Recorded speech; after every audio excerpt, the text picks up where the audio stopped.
주일 주님 안에서 승리하는 복된 여러분이 되시기를 주님의 이름으로 간절히 축원을 드립니다.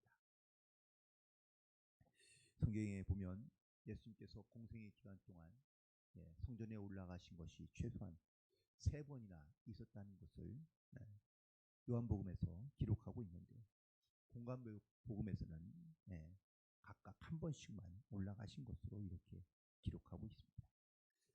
오늘 본문에 있는 말씀은 마태복음에서 예수님께서 중요하게 생각하는 본문이라고 말씀할 수 있습니다. 또한 19장과 20장에 보면 천국에 대한 비유가 등장하고 있는데, 이 비유 중에서 총 8가지의 비유가 등장하고 있습니다.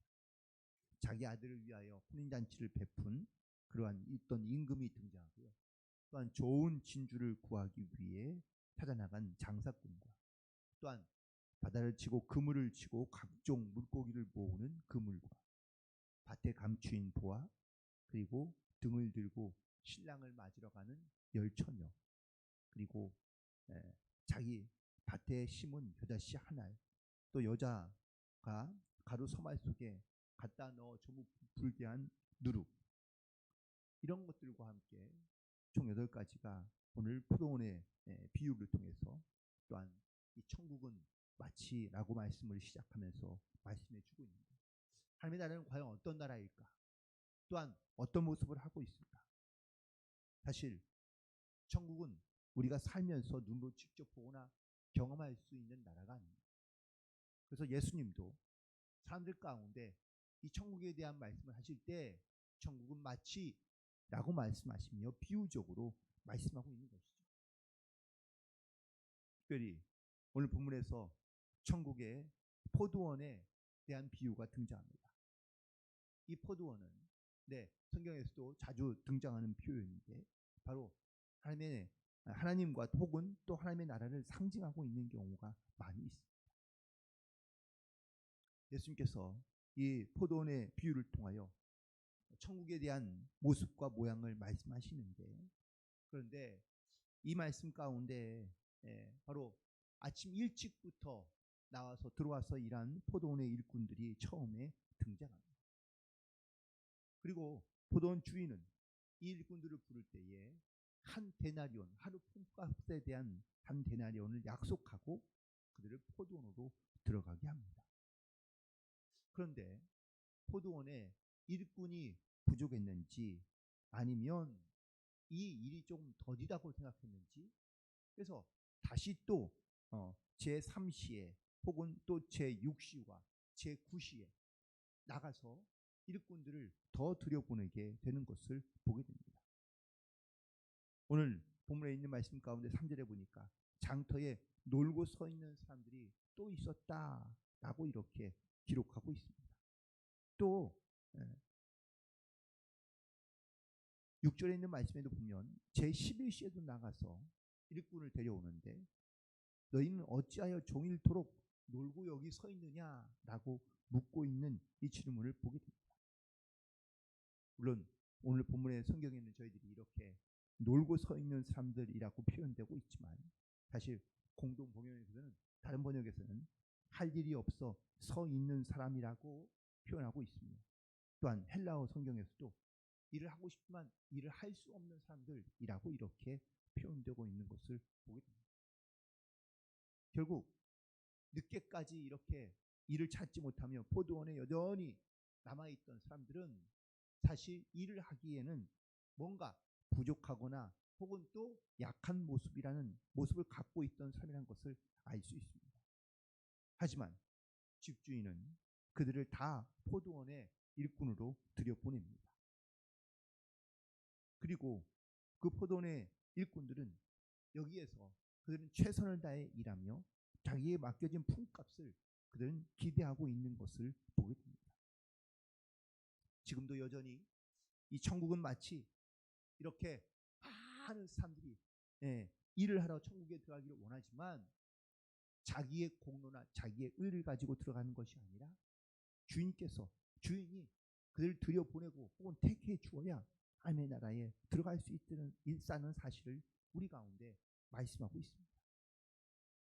이른 시간에 일찍 불려가지 못한 나의 처지나 또한 시간이 흘러가고 있음에 대하여 한탄하며 또한 늦어지고 있다는 것에 대하여 불안해하고 있지만 항상 언제든지 우리 가운데 찾아오시고 또한 우리 와서 우리를 불러주시는 이 하나님의 음성에 우리가 즉각적으로 영적으로 반응할 수 있는 그런 깨달음과 지혜를 가지고 우리가 주님 앞에 나아갈 수 있어야 될 줄로 믿습니다.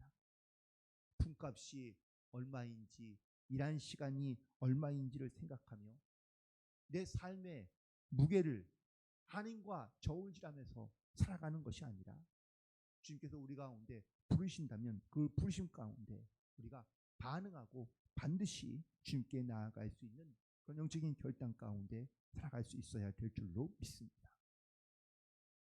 그런데 중요한 것은 일꾼을 들여보낸 것이 아니라 사실은 그 품값에 대한 결산하는 부분이 오늘 말씀의 가장 핵심적인 말씀입니다. 노동의 시간이 다 끝나고 그리고 포도원 주인은 청지기를 통하여 그 품꾼들에게 일한 삭을 나눠주게 됩니다. 그런데 놀랍게도 이 품값이 지불되는 과정에서 품꾼들의 생각과 주인의 생각이 다른 것을 보게 됩니다. 1시간밖에 일하지 않은 사람에게 품값 전부를 다 한 데나리온을 주는 겁니다. 그러자 그 다음에 온 모든 사람들도 다 한 데나리온씩 주는 것을 보면서 아마 맨 처음에 일을 시작했던 첫 번째 들어왔던 일꾼들이 기대감을 갖는 것이죠.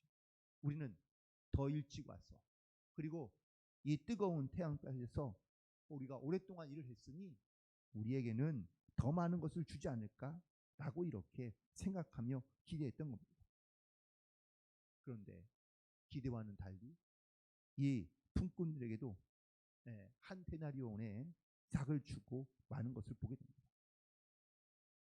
다 모든 사람들이 하루의 품값을 받은 겁니다. 그러자 먼저 왔던 사람들이 주인에게 원망 섞인 어투로 불평을 늘어놓습니다. 우리가 종일토록 수고하며 더위를 견디고 일했는데 왜 우리의 수고와 우리의 공로를 인정해 주지 않느냐라고 묻고 있는 겁니다. 19장 27절에 베드로가 이렇게 얘기합니다. 우리가 모든 것을 버리고 주를 따라 싸운데 우리는 무엇을 얻습니까? 라고 묻고 있습니다. 베드로나 제자들이요, 내가 예수님을 따르고 내가 모든 것을 다 버리고 내가 주님을 이렇게 따르고 있는데 주님은 우리에게 뭘 주실 겁니까?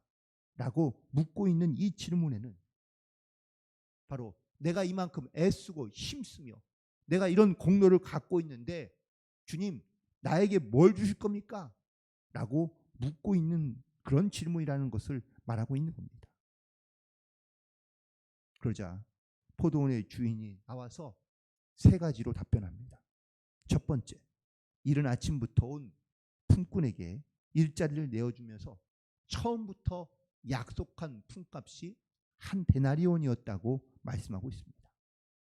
두 번째, 나중에 온 이 사람들에게 한 데나리온씩 주는 것이 바로 주인의 뜻이라는 겁니다. 세 번째, 선함을 근거에 두고 한 사람에게 일한 사람까지 은혜로운 임금을 베풀었는데 이것이 과연 악한 일이냐라고 오히려 되묻고 있습니다. 포도원의 주인은 과분한 품값을 지불함으로 자비를 베풀었습니다. 이 지불한 품값은 온종일 일한 사람들에게도 잘못된 것은 아닙니다. 처음부터 그 약속을 가지고 그대로 지불했기 때문입니다. 그런데 이것이 주인의 권리이며 주인의 선택이고 주인의 은혜였지만 아침부터 일찍 나와 일하는 사람들은 자기의 공로, 자기의 수고는 인정해주지 않는다는 불평을 갖고 있는 것을 보게 됩니다. 사실 오늘 본문에 있는 말씀 이후에도 등장하지만 제자들은요, 예수님과 함께 있으면서 어떤 상급을 받을까, 어떤 자리에 있기를 원하는지 그들은 하나님의 나라에서 자기들이 받을 상급에 대하여 생각하며 또한 자기의 공로에 대하여 먼저 생각하고 있는 것을 보게 됩니다. 그런데 이러한 공로주의에 빠져 있는 제자들과 또한 천국에 대한 비유를 말씀하시면서 오늘 결론적인 말씀은 바로 27절에 있는 말씀처럼 너희 중에 누구든지 으뜸이 되고자 하는 자는 너희의 종이 되어야 되고 그리고 낮은 자가 되어야 된다는 것을 말씀하고 있는 것을 보게 됩니다. 일한 만큼 임금을 받는 것은 세상의 원리 혹은 또 세상의 방법입니다. 하지만 천국은 하나님의 은혜로, 은혜의 원리로 우리 가운데 주신다는 사실을 우리는 반드시 깨닫고 주님 앞에 나아가야 될 줄로 믿습니다. 우리는 신앙과 믿음을 가지고 살아가면서 우리는 이렇듯 때때로 쌍 가운데 이 공로주의에 빠져서 내가 한 일 혹은 또 내가 했던 일들에 대한 그러한 많은 인정과 혹은 또 거기에 대한 어떤 축복받기를 원하며 인정받기를 원하고 있는 것을 보게 됩니다. 우리가 이러한 마음을 가지고 착각 가운데 우리가 살아가는 경우들이 많다는 겁니다.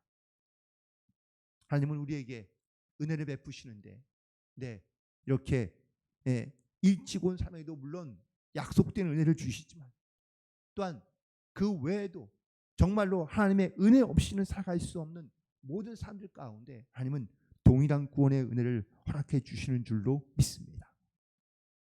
우리가 세상에 나의 공로를 바로 힘으로 삼지 않고 내가 하나님의 힘으로 하나님의 은혜로 살아가고 있다는 것을 우리가 믿음으로 고백하며 우리가 날마다 주님 앞에 순종함으로 나아갈 수 있는 모든 성도들이 되기를 간절히 소망하며 하나님께서 나에게 베푸신 그 은혜를 나도 역시 많은 사람들 가운데 베푸는 또한 나누는 그런 영적인 주님의 말씀을 따라 우리가 이 땅 가운데 하나님의 나라를 온전히 이루며 하나님의 뜻을 이루어갈 수 있는 그러한 믿음의 성도로서 살아갈 수 있게 되기를 간절히 소망합니다.